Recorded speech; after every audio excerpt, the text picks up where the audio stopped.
Hi, my name is Herman Yudi. This presentation will cover the new install planner simplification. Part 1 will cover the fresh installation, and Part 2 will cover the CLM upgrade in the future presentation. Starting from 4.6.00 release, we have enhanced our install planner for doing fresh installation or an upgrade from a previous CLM release. In this presentation, I will be covering just the fresh installation feature of the CLM 4.6.00, and I will cover the CLM upgrade feature in the future presentation. In this new feature, when you execute the install planner either for a fresh CLM installation or an upgrade, it will run a pre-analyzer tool to check if installer hosts or the target product hosts are meeting the pre-requirement before performing the actual installation. As mentioned in the previous slide, the pre-analyzer tool will help to check the possible errors before the install planner executes the installation on your environment. After the pre-analyzer tool finishes its execution, it will generate a report in the form of a log file as well as HTML format log file. The report will show the list of recommendations in the case there are failures or errors in your environment. You can refer to our documentation link in this slide as far as the detailed checklist that pre-analyzer tool verifies for both installer host or target host VM. In this new feature, we also made an enhancement to our installation log by printing out more detail of the install planner activities, as well as giving a suggestion whenever possible if there are any errors. Let me show you in the demo environment. So in here, I have a fresh installation of 4.6.00 environment, and I'll be doing a compact deployment installation in the Linux OS. I will go ahead and click Next. And then since this is a compact deployment, it will be a single VM.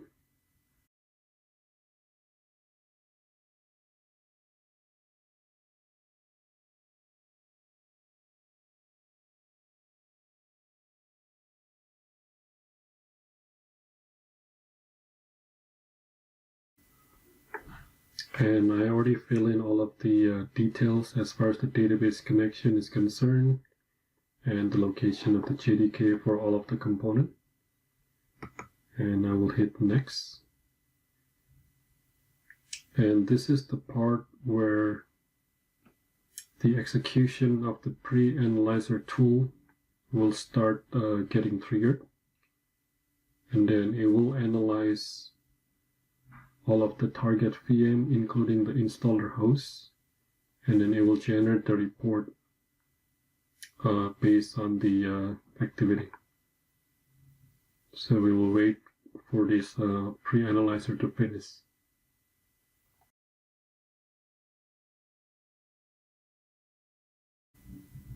So now you can see that pre-analyzer tool has finished, and then it gives the status for each of the target VM, if it is fail or success. And in my case, the status will say as failed. And then you can click on this blue link on the top where you can see the detail of the pre-analyzer report. So the report will show you the detail on each of the requirement, what is the recommendation on the failure. So I will show you where the log file is and where is the report located in the file system. In my case, this is my installation directory of the install planner. It's under the Data 1 BMC planner directory. Under the planner directory, that you will see a report directory. And this is where the file of the pre-analyzer report.html is located. And then under the planner logs directory, you will see a log file called pre-analyzer log file. So let me show you the detail of the HTML file. So this is the detail of the pre-analyzer report.html file. So when you click on the blue link on the page where you see the summary of the PreAnalyzer report, this is what it will open in your browser. So it will tell me that the last modified date and the deployment type right now is compact, and then what type of installation, if it is a fresh install and upgrade, as well as the OS of the operating system. There are 3 sections in the report, which is the overview as far as the prerequisite, as well as the object summary, which is the detail for each of the VM that is analyzed. And then there is also the last section, the recommended RPM file for Linux, list of the packages that need to be installed as far as the target host is concerned. So I will go to the object summary. So this is the detail for each of the VM that has been analyzed. And then it will tell you, for example, the property for CPU count, that is recommended value to be 8 CPU. And currently I only have a 4 CPU on my target VM.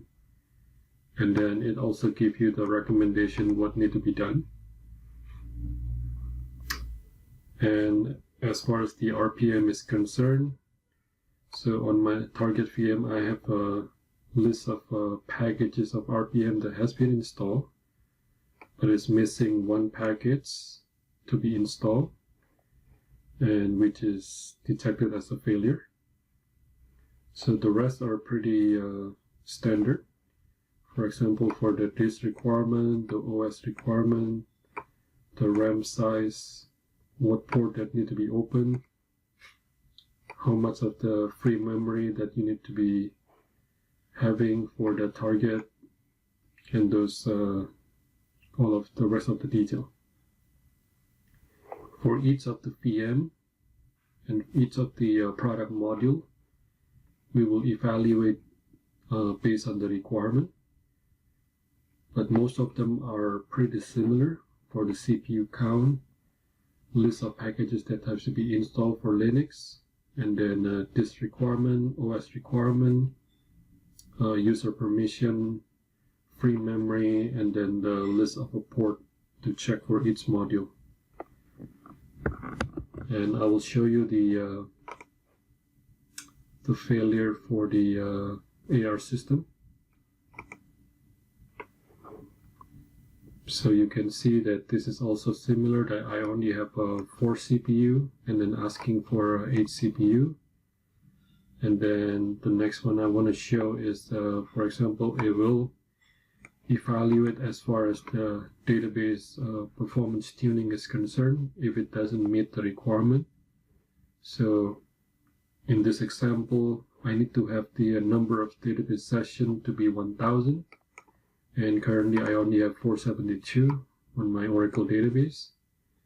So same thing with the total number of processes for the database is required to be 1000. And I only have 3 processes for my Oracle database. So now let's take a look at the detail on the PreAnalyzer log file, so you can see a similar activity.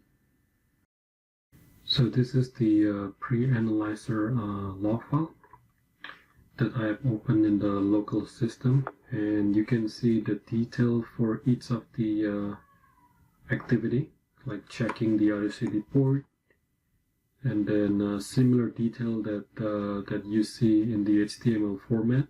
And then you can also see all of the failure. For example, the previous report, it showed that the hardware detail, the CPU doesn't meet the requirement. Similarly, for Oracle database, the number of sessions it's expecting to be 1000, but in my environment it's less than 1000. Similar to the other property, checking the Oracle database processes has to be 1000, but it doesn't meet the requirement. So all of the detail that you see in the HTML format you will see all of those details in the log file as well. I hope this presentation is useful for your usage. We will be covering the part 2 for CLM upgrade in the future presentation.